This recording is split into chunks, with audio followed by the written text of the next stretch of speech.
और ये प्रधानमंत्री, ईमानदार प्रधानमंत्री, अपने भाई और बेटा को तो सवाल नहीं है, घर पर एक पैसा नहीं देने वाला। वो चाहता है कि भारत को विश्व में स्थापित करें। तो ईडी सीबीआई बना किस लिए है? इन्हीं लोगों को पकड़ने के लिए। यदि पकड़ रही है तो ये जो जितने भी गलत काम करने वाले हैं, जो घोटाला करने वाले हैं, देह में बेचैनी है। आज प्रधानमंत्री के एक्शन से सारे लोग जेल जा रहे हैं। नमस्कार, मेरा नाम सद्दनजड़, आप देख रहे हैं एक न्यूज़ 24। हमारे साथ बातचीत करने के लिए बिहार सरकार के पूर्व पर्यटन मंत्री और वर्तमान भाजपा विधायक नारायण प्रसाद, आपका बहुत बहुत स्वागत है एक न्यूज़ 24 पर। कांग्रेस के सांसद प्रमोद तिवारी ने कहा कि ईडी और सीबीआई के जरिए विपक्ष को परेशान किया जा रहा है। लालू यादव को भी परेशान किया गया, लेकिन लालू यादव का हिम्मत नहीं टूटा, वो डटकर लड़े। देखिए, सबसे पहले तो आपका हम धन्यवाद देते हैं कि आप नई न्यूज़ चैनल चलाते हैं, इसके लिए बहुत बहुत धन्यवाद। रह गई सीबीआई या ईडी, तो जो बात करता है, जितने भी भारत वर्ष में करप्ट लोग हैं, जो धन कमाया के अरबों रुपया पाए हैं, और ये प्रधानमंत्री, ईमानदार प्रधानमंत्री, अपने भाई और बेटा को तो सवाल नहीं है, घर पर एक पैसा नहीं देने वाला। वो चाहता है कि भारत को विश्व में स्थापित करना। आप लोग देख रहे हैं कि इसके पहले जितनी भी सरकारें थीं, अर्थव्यवस्था क्या था। आज भारत तीसरा नंबर पर जाने वाला है। तो ऐसे भ्रष्टाचारियों को ईडी सीबीआई बना किस लिए है? इन्हीं लोगों को पकड़ने के लिए। यदि पकड़ रही है तो ये जो जितने भी गलत काम करने वाले हैं, जो घोटाला करने वाले हैं, देह में बेचैनी है। ये लोग तो बेचैन होकर घोटाला किया, इसके तहत ही राजनीति करता है लोग, तो इनको तो तकलीफ होगा ही। लेकिन आम जनता को खुशी है कि देश के जितने भी एक तरह से कुष्ठ रोग होता है ना, उसी तरह के ये लोग जो हैं, इस देश को खोखला करते जा रहे थे, कुष्ठ रोग लगा दिए थे, अर्थव्यवस्था ही इनकी समाप्त होती जा रही थी। आज प्रधानमंत्री के एक्शन से सारे लोग जेल जा रहे हैं।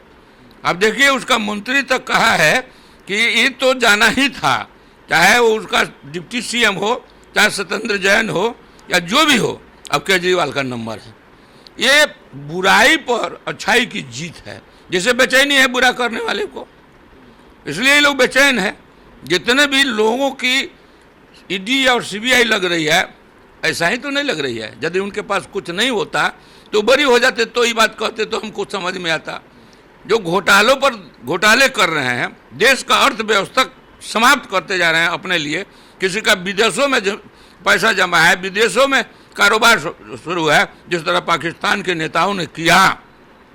पाकिस्तान इस समय खोखला हो गया है, जिस पर भी केस हुआ भागकर विदेश चला गया, संपत्ति वहाँ रखा। उसी तरह के कुछ मानसिकता के लोग हमारे यहाँ भी देश में हैं।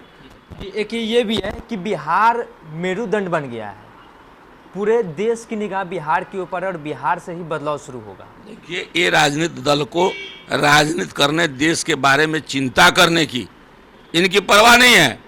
इनको है सत्ता में कैसे बरकरार रहा जाए।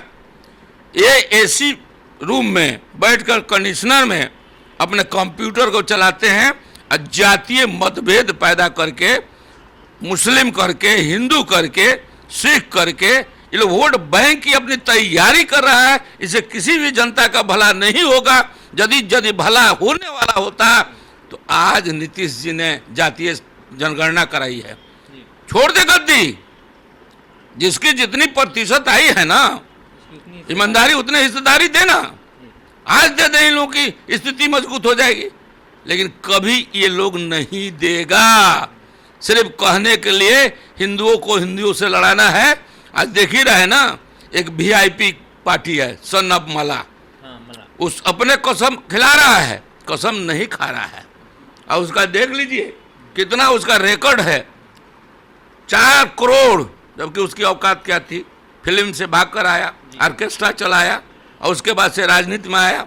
आज देखिए उसके पास कितना पैसा है, और ये हमारे लोग ही उसको बढ़ाकर, आगे बढ़ाकर, और उन्होंने ले गया, तो आज का हाथ उन्हीं के पर कर रहा है। इसलिए ऐसे लोगों को चिन्हित करके यदि भारत सरकार काम कर रही है, तो भारत के गरीब नागरिकों के हक में जा रहा है। इसलिए इनको बेचैनी है। धन्यवाद।